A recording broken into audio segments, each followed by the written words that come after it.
Para você que acompanha a nossa programação, uma ótima noite. Está no ar mais uma edição do Vejam Só, aquele que, sem dúvida nenhuma, é o melhor debate teológico da televisão brasileira. Rapaz, e ó, se apertar bem aí, o melhor da internet também.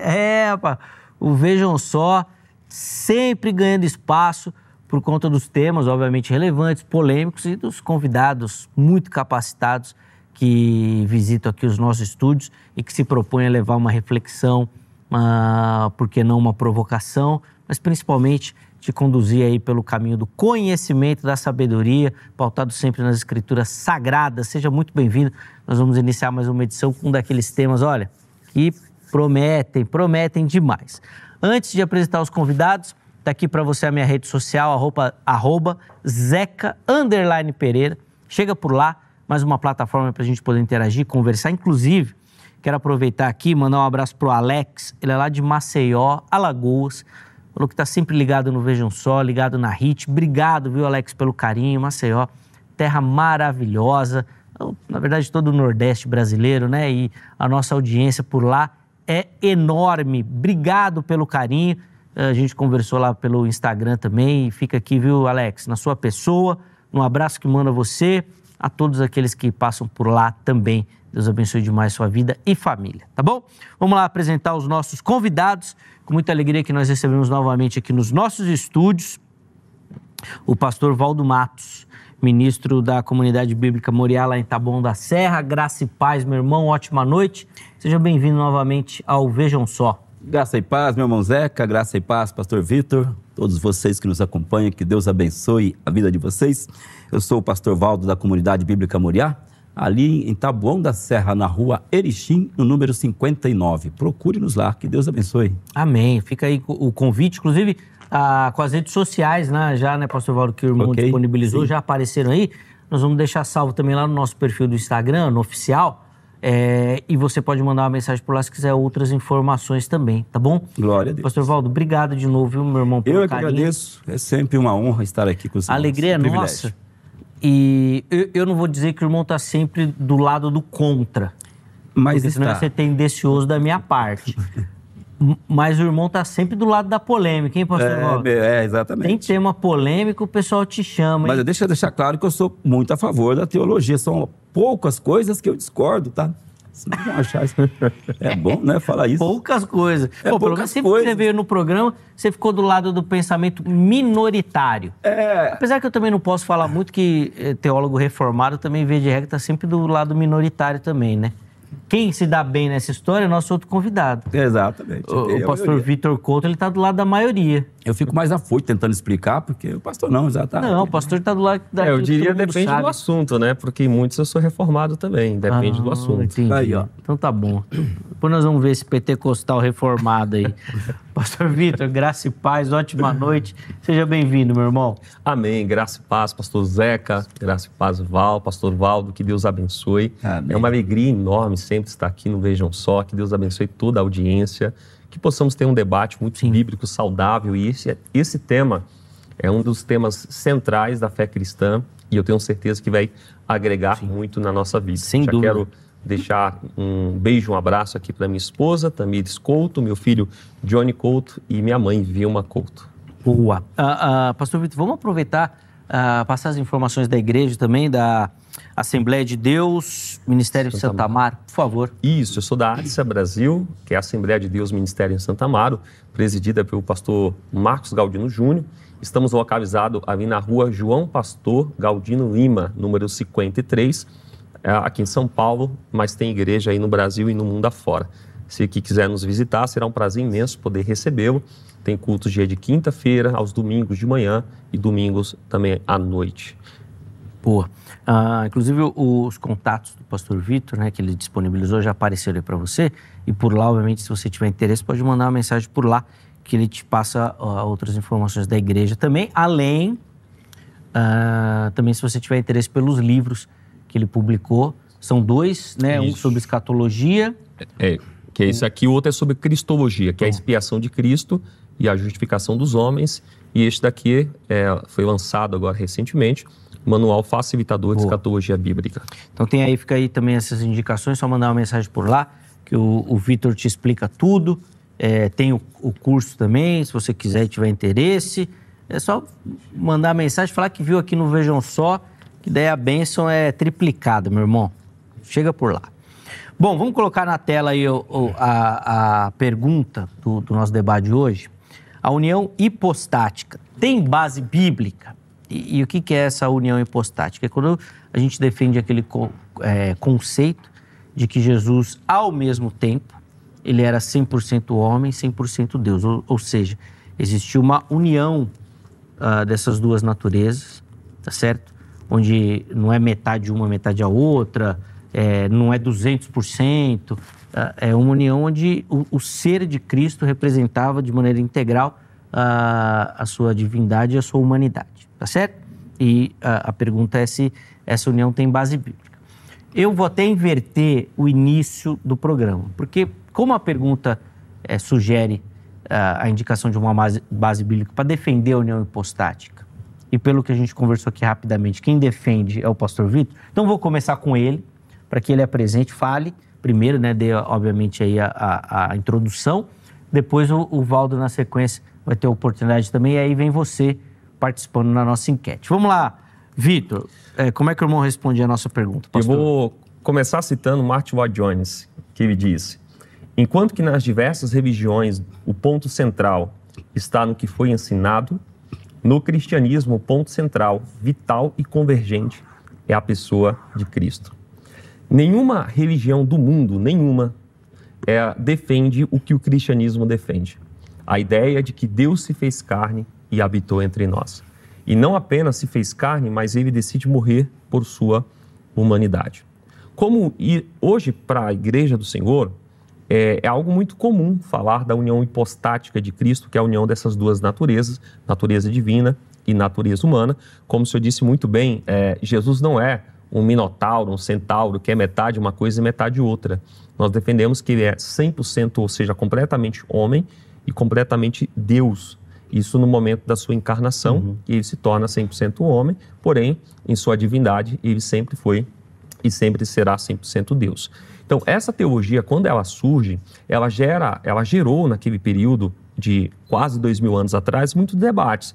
E o debate, por quê? Porque quem é Jesus, afinal de contas? Então, a Igreja do Senhor começou a estudar os escritos disponíveis, os escritos paulinos, joaninos, Pedro e tantos outros, para tentar entender, à luz do texto bíblico, quem é Jesus, afinal? Então, essa é a pergunta central.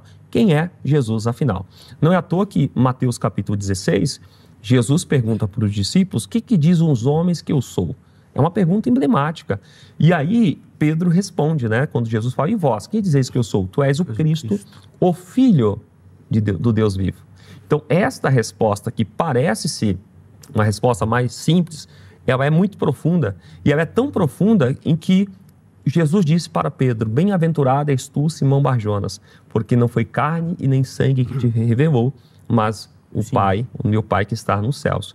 Então, para compreender isso, é necessário o Espírito Santo, é necessário crer na palavra de Deus, que de maneira muito clara, e a gente vai desenvolver aqui, deixa-nos sem nenhuma sombra de dúvida que Jesus é o Deus que se fez carne sem abdicar de sua divindade. Até para a gente ter uma resposta direta, pastor Vitor, à pergunta tema do programa, a gente pode dizer que a união hipostática segue o mesmo modelo da Trindade.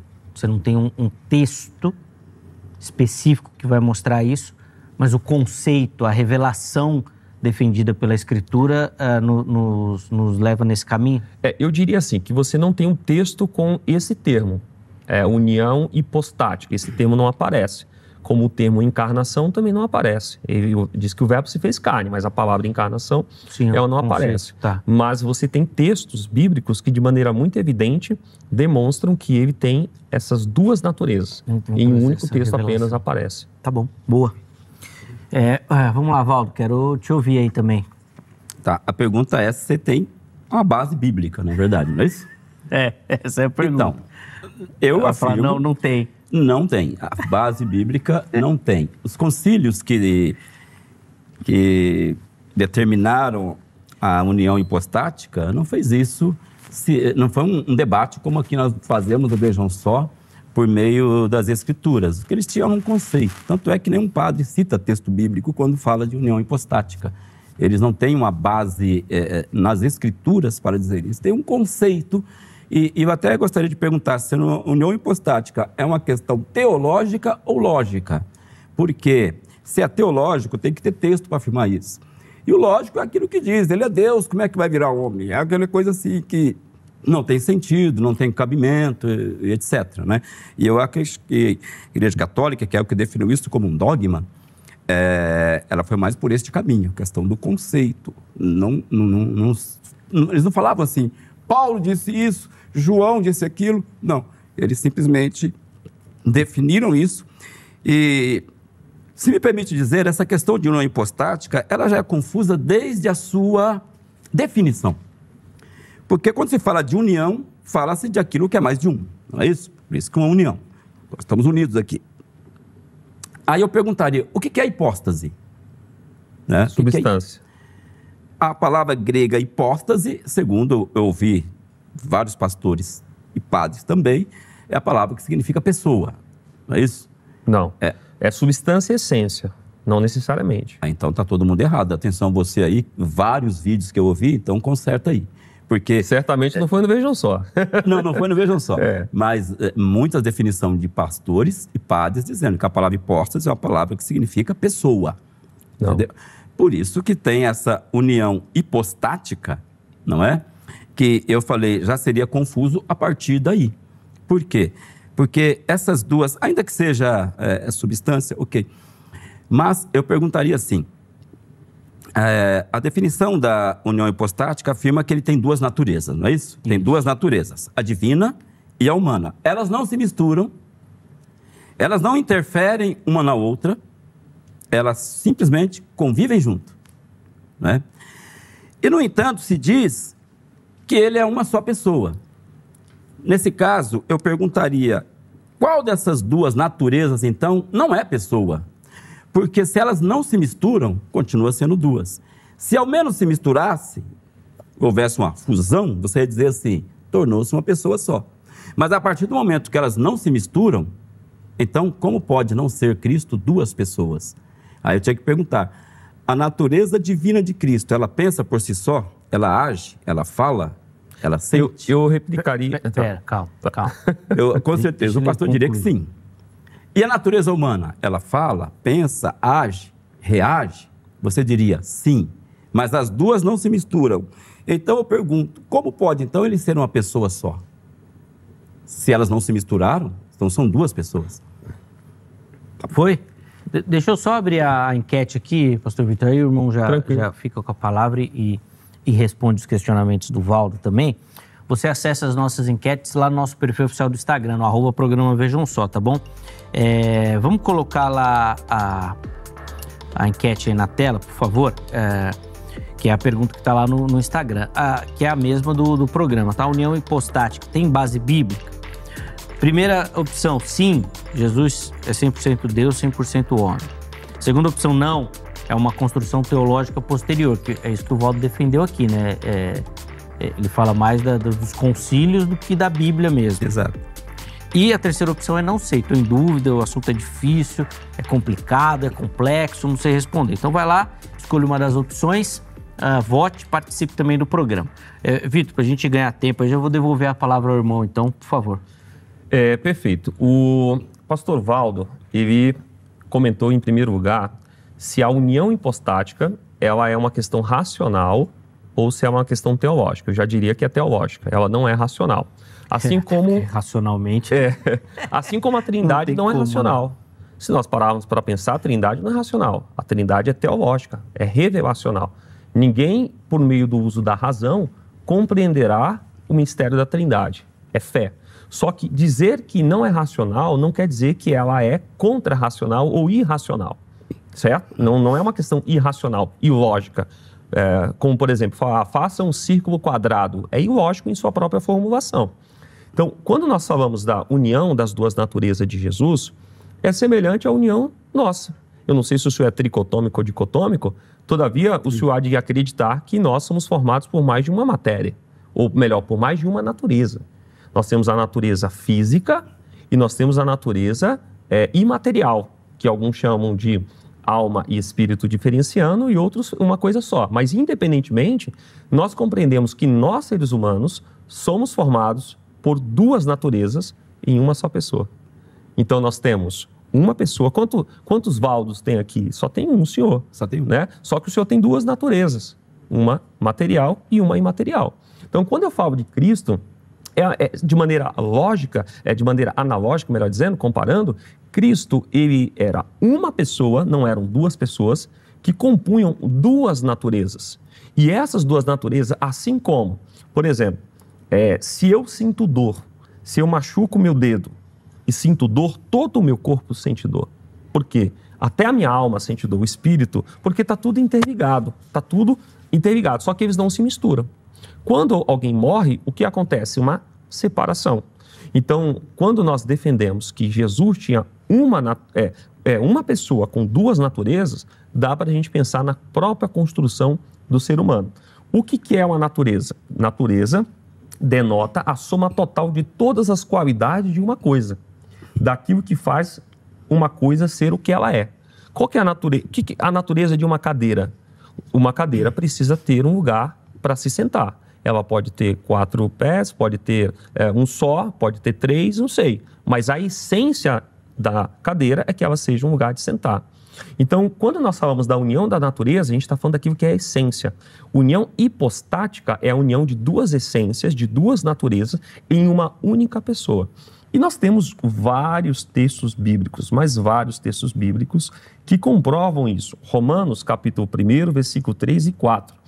Com respeito a seu filho, o qual, segundo a carne, ou seja, segundo a natureza humana, veio da descendência de Davi e foi designado filho de Deus. Aqui, filho de Deus, já está falando de sua natureza divina, com poder segundo o Espírito. Gálatas 4:4. Vindo, porém, à plenitude dos tempos, ou do tempo, Deus enviou seu filho, natureza divina, nascido de mulher, natureza humana. João 1,14, e o verbo, aqui verbo logos do grego, se referindo à parte divina, se fez carne, se referindo à parte humana, e habitou entre nós. Então, o que nós temos biblicamente são textos que mostram para nós que essas duas naturezas estavam em apenas uma pessoa. E aí, já devolvo fazendo uma pergunta, se Jesus não era Deus, por que ele foi adorado? E aí, Valdo, vamos lá. Tá. Bom, assim, deixa eu falar primeiro que o texto que o pastor falou de Romanos, capítulo 1, ele deveria ser prosseguir na leitura, né? Ele fala do momento da ressurreição, né? Na ressurreição de Cristo. Naquele momento, ele reassume o seu estado divino, né? Eu entendo assim. Porque morre textos... como homem e ressuscita como Deus. Porque a partir da morte de Cristo, aí eu já não discuto, aí realmente para mim eu já não sei. Estamos discutindo o ministério, a vida terrena de Cristo, aonde ele é somente homem. Mas João 1,14 não fala da ressurreição, é a encarnação. Mas João 1,14 é um ótimo texto para a gente pegar aqui. Na verdade, João 1,14 está do meu lado, viu, pastor? Esse texto é meu, né? Por favor, fica à vontade. Veja bem, pastor, João 1,14...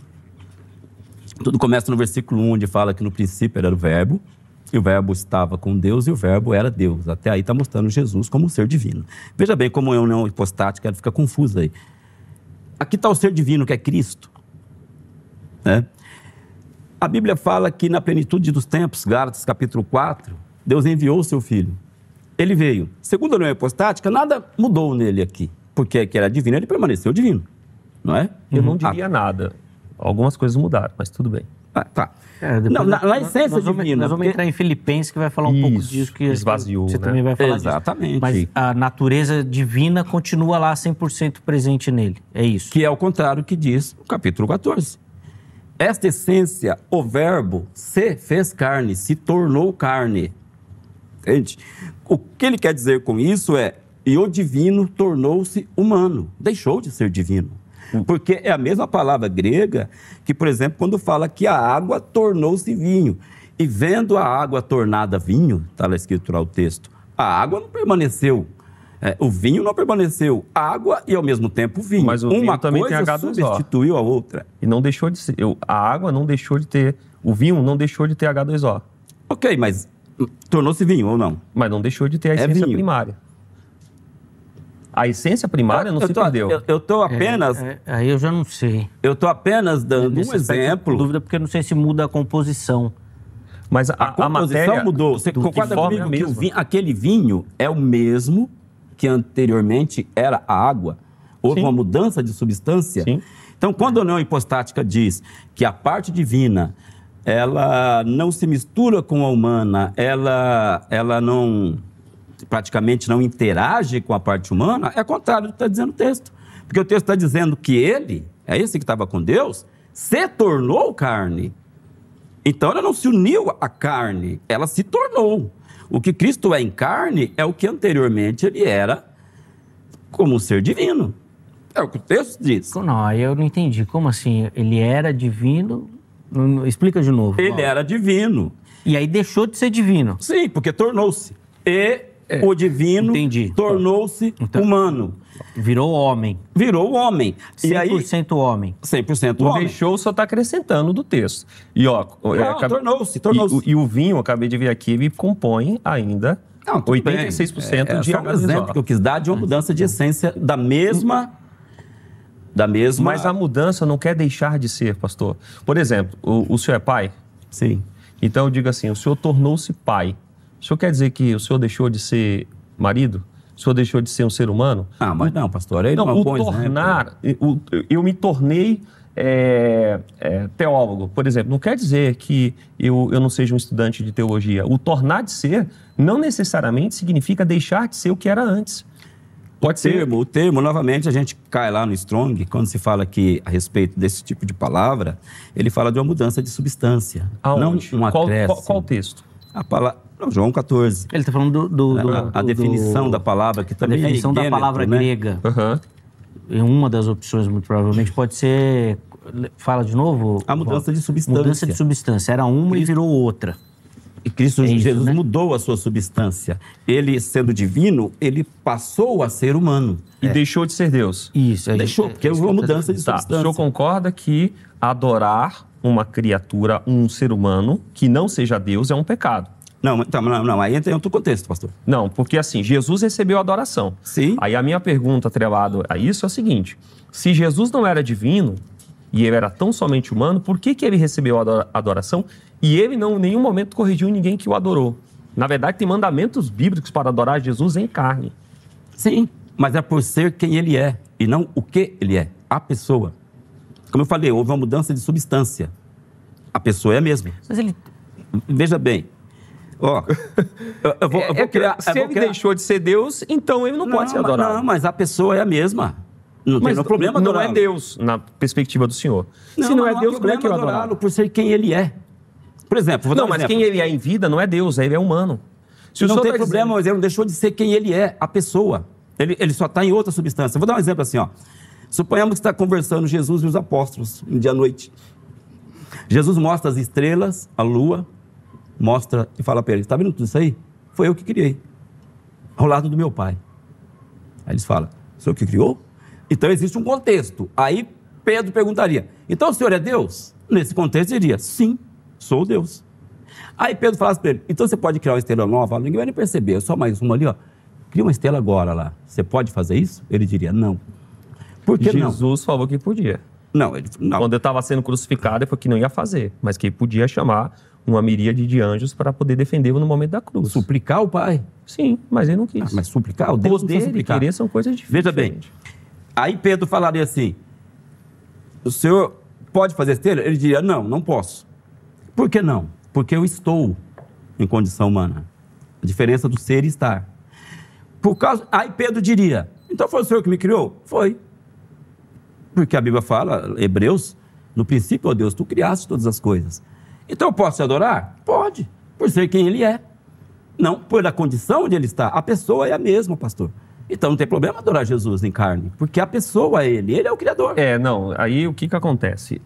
A gente tem aqui várias razões bíblicas para contestar, com todo respeito, essa teoria que chama de quenótica, que é a teoria de que o verbo se esvaziou a tal ponto de deixar de ser Deus. Eu tenho várias razões aqui, eu vou pontuando elas ao longo da Vamos programação. fazer o seguinte, você vai pontuar, mas vamos fazer depois do intervalo? À vontade. Vamos dar uma respirada aí pra gente entender tudo, né? Muita coisa, né? Eu falei pra vocês, mas não é fácil, não. Então, nós vamos pro intervalo, na sequência a gente volta já com o pastor Vitor, dando aqui as razões bíblicas aqui para questionar o argumento do pastor Valdo, tá certo? Antes do intervalo, telefone da Grade na tela, Academia Teológica da Graça de Deus, parceira aqui do Vejam Só, é a nossa indicação para você se preparar para o seu ministério, estudar teologia, aprimorar o seu conhecimento das Escrituras Sagradas. Então, vem para a Grade você também. Código 11-3115-0819, aparece aí para você, tá bom? Liga, amanhã, horário comercial, tira todas as suas dúvidas. Além disso, redes sociais da HIT aqui para você, vem fazer parte do time da HIT também, vem conhecer a nossa programação, vem se apaixonar pelo nosso conteúdo, tenho certeza que você vai curtir. Intervalo rápido, Vejam Só vai, na sequência nós já estaremos de volta.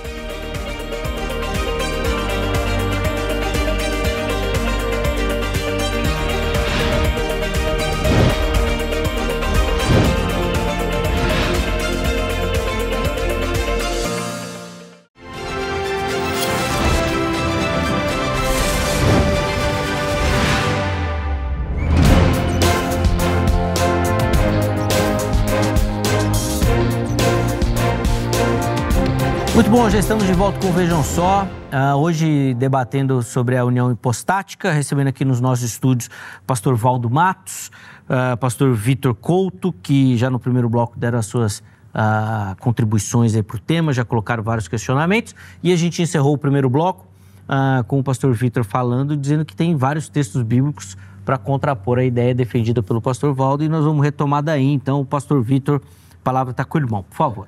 Perfeito. Antes de entrar no texto bíblico, é importante dizer que essa teoria quenótica que o pastor Walter defende, ela surgiu entre os teólogos liberais do século XIX e XX, que negavam a inspiração do Espírito Santo, da Bíblia, pelo Espírito Santo. Então, o meio onde surge já é um meio muito contestado, mas tudo bem.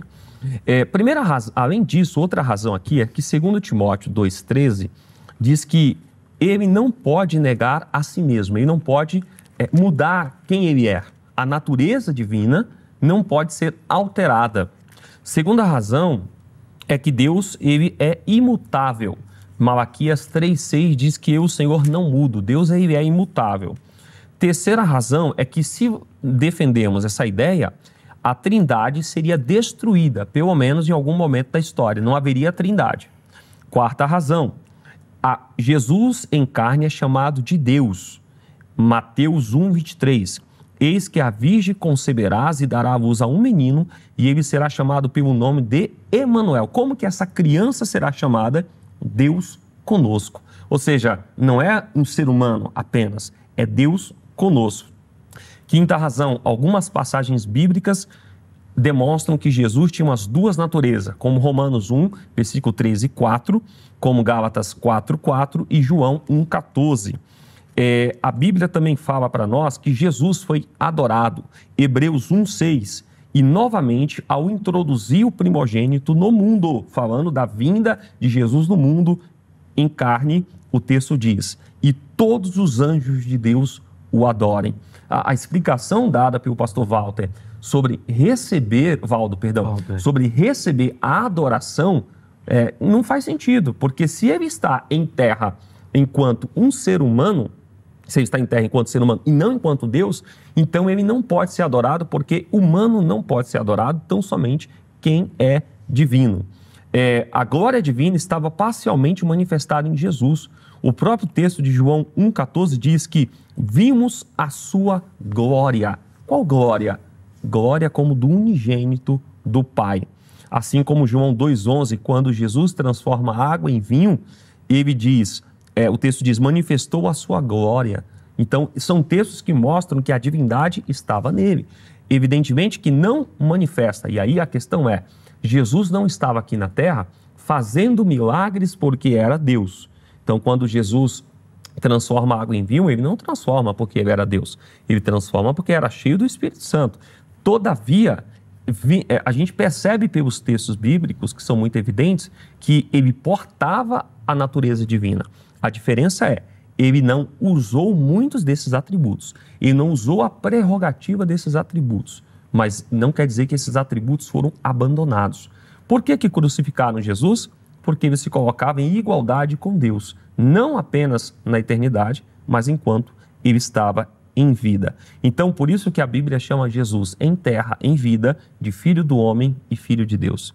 Filho do homem porque tem natureza humana. Filho de Deus porque tem a natureza divina. Okay. Vamos lá, Valdo.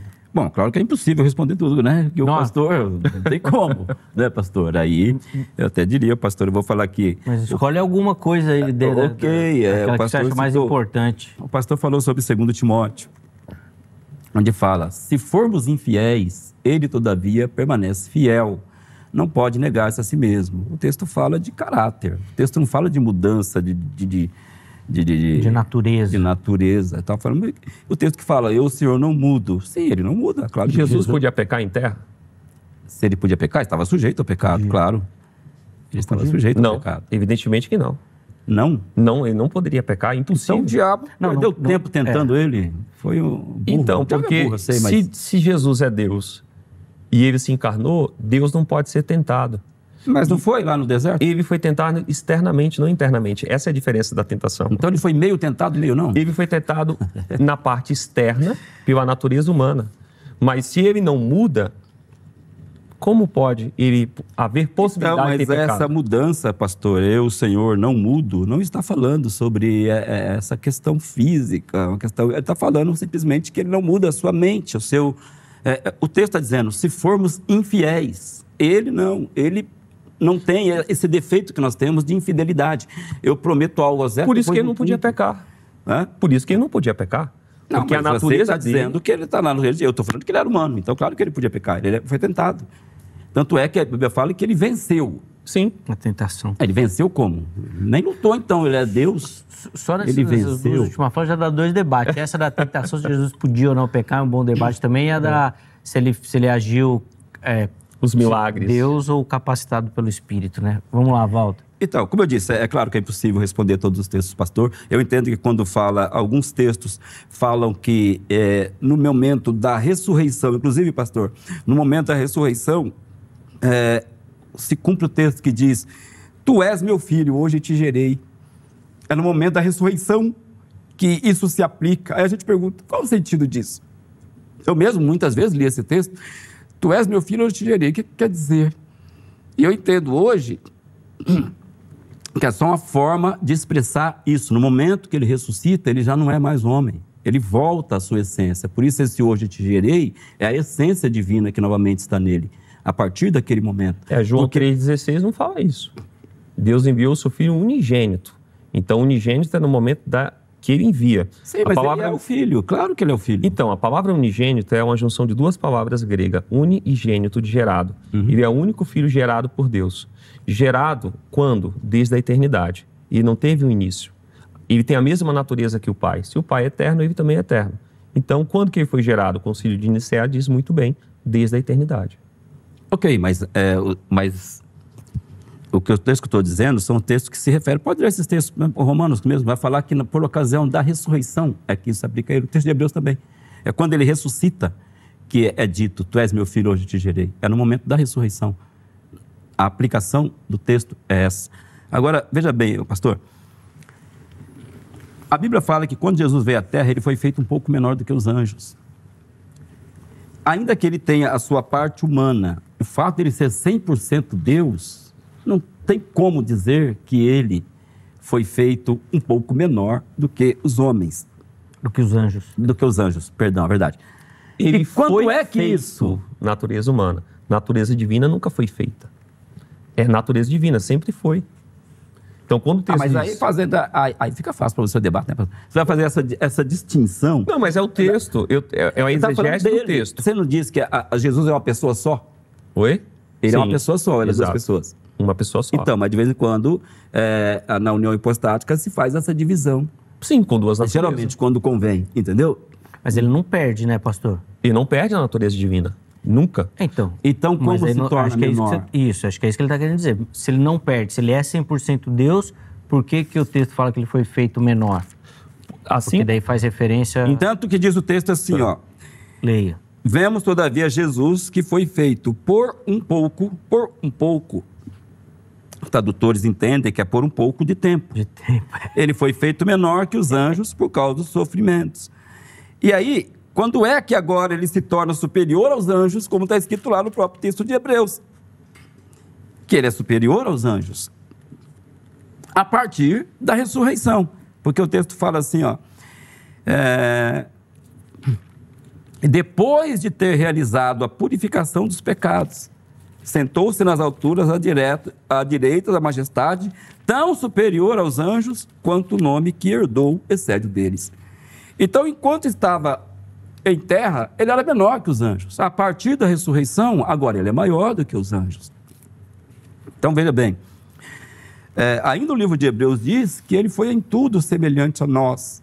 Se nós não somos divino e humano, então Jesus também não era, porque senão ele não é tudo semelhante a mim. Eu sou apenas homem. Como é que alguém que é divino e humano ao mesmo tempo é semelhante em tudo a mim? Então não é em tudo. Nós diríamos assim no texto, espera lá, em tudo também não, né? Só em algumas coisas. É que a palavra tudo, todo na Bíblia, ela tem que ser contextualizada.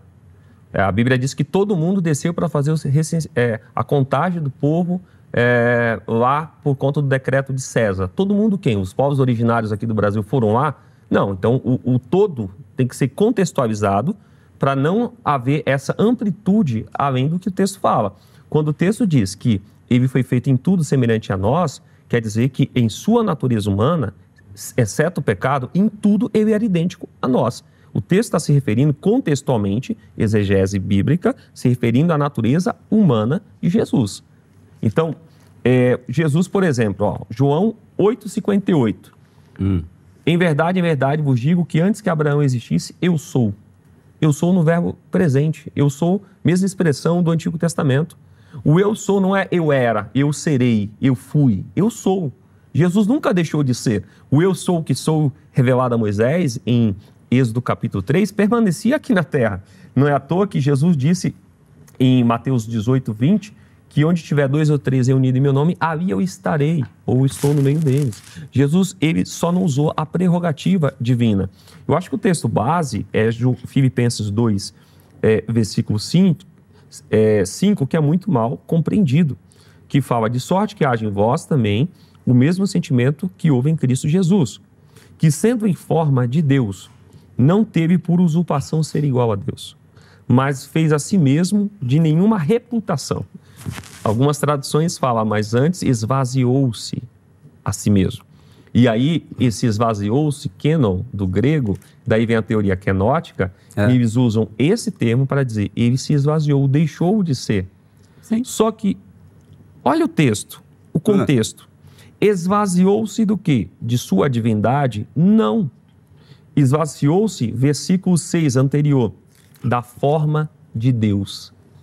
Então, o que ele se esvazia não é da divindade, é da forma de Deus. Qual que é a forma de Deus? É invisível. Esta é a forma de Deus, que é um ser... Se eu falo atributos de Deus e forma de Deus, são coisas não necessariamente a mesma coisa. A palavra grega é morfê. Sim, morfê. Forma. Então. Forma. Qual que é a forma de Deus? Aí... Morfê é mesma essência e natureza. Sim. Olha aqui, versículo de número 6. Fala forma de Deus e depois no versículo 7 fala que ele tomou a forma de servo. O mesmo termo grego, sim, forma de Deus. Então, ou seja, ele deixou de ser a forma de Deus, ter a essência e a natureza do Pai e tomou a natureza do homem. A mesma palavra grega, exatamente. O doutor, aqui, o doutor Walfield, ele fala sobre essa passagem que aparece 4 vezes além dessa passagem na Bíblia. Romanos 4,14, essa palavra kenou, esvaziou, aparece Romanos 4,14, 1 Coríntios 1,17, 1 Coríntios 9,15 e 2 Coríntios 9,3. Sabe quando essa palavra esvaziou significa deixar de existir ou deixar de ser? Nunca, no sentido literal.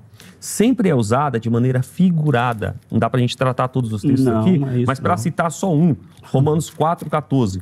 Pois, se os da lei é que são herdeiros, anula-se a fé. Anula-se aqui, traduzido, é a mesma palavra keno, que significa esvaziou. Então, anular não quer dizer deixar de existir. Não, mas o que o Paulo está dizendo é isso, você acabou de ler. Anular. Anula-se a fé, ou seja, cancela. Não é deixar de existir. Quando ele fala... Você leu. Então, Romanos 1,17. Porque não me enviou Cristo para batizar, mas para pregar o evangelho. Não com sabedoria de palavras, para que se não anule a cruz de Cristo. Ou seja, a cruz de Cristo deixa de existir se eu ajo de maneira errada? Não, ela sempre existiu. Sim, mas depois ele falando, para então que não anule. Não, mas a cruz de Cristo, essa palavra anular, ela nunca, biblicamente dizendo, ela é referida a deixar de ser. Ela quer dizer apenas, anulou, por exemplo, foi anulado os poderes das trevas. Quer dizer que as trevas perdeu o seu poder, quer dizer que o poder dela se tornou inútil.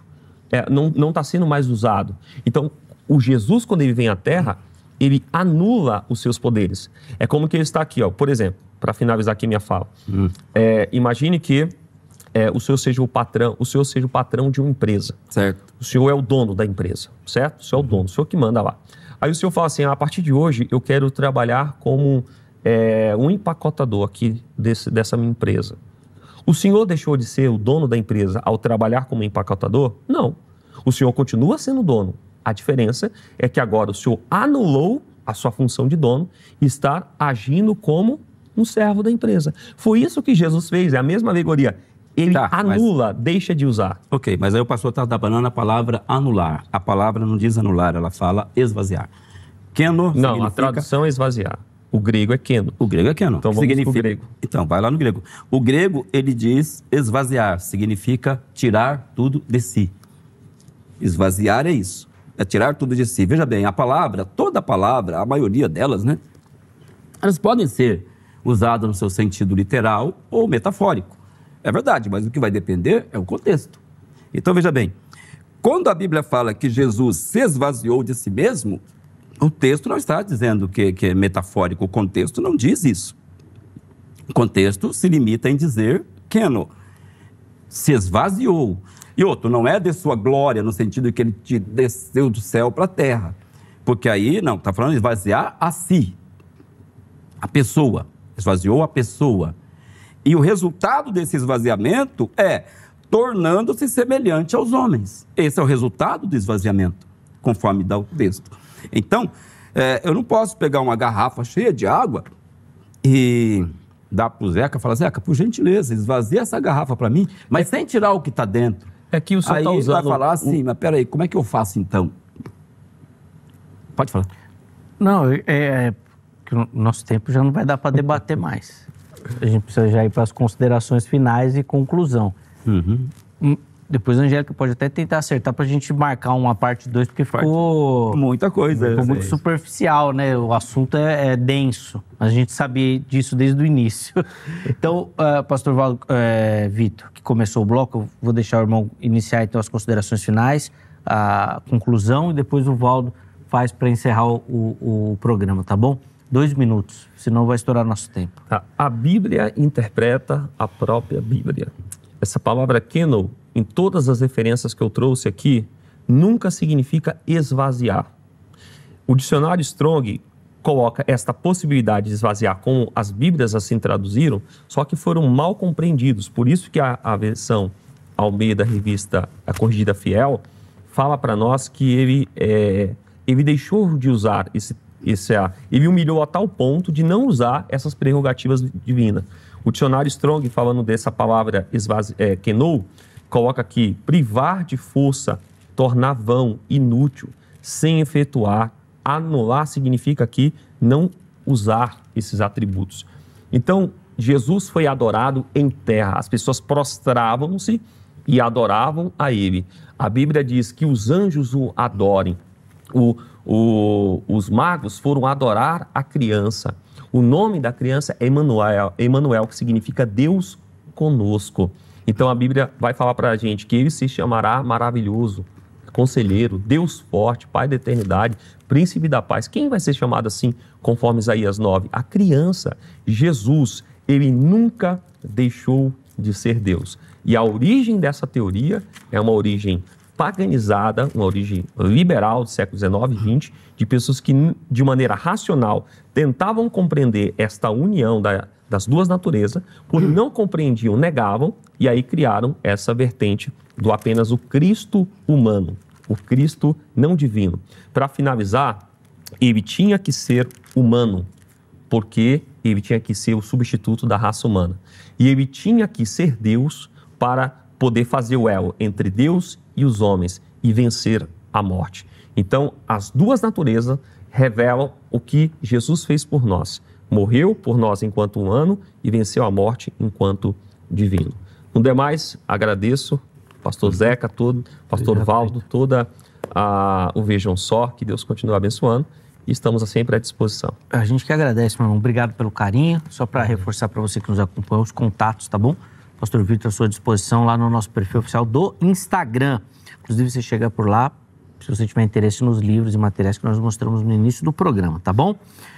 Vamos lá, Valdo, também para as considerações finais e conclusão, por favor. Ok, o tempo é corrido, né? Temos muitos outros textos para gente. Se a gente pegar o Concílio de Nicéia, que foi definido o conceito, aí quantos anos eles ficaram lá debruçados no tema lá? A gente tem 55 minutos. Exatamente. Covardia. Né? Não tem como, né? Então, veja bem, meus irmãos, eu li textos aqui onde fala que Jesus Cristo, na sua encarnação, tornou-se menor do que os anjos. Isto, obviamente, está dizendo que somente o homem, como está escrito lá no Salmo, que é um homem mortal, para que se lembre dele, é feito menor do que os anjos são os homens. Se Jesus Cristo tivesse em si uma natureza divina, sendo 100% homem, não tem como ele ser menor do que os anjos. E quando o texto fala que ele se torna, usa esse termo, ele torna-se maior do que os anjos a partir da sua ressurreição. Então, é porque ele retoma de volta a sua essência, né? A respeito da palavra keno, a definição fala sobre esvaziar-se, não é? O que salvaria isso seria uma questão de metáfora.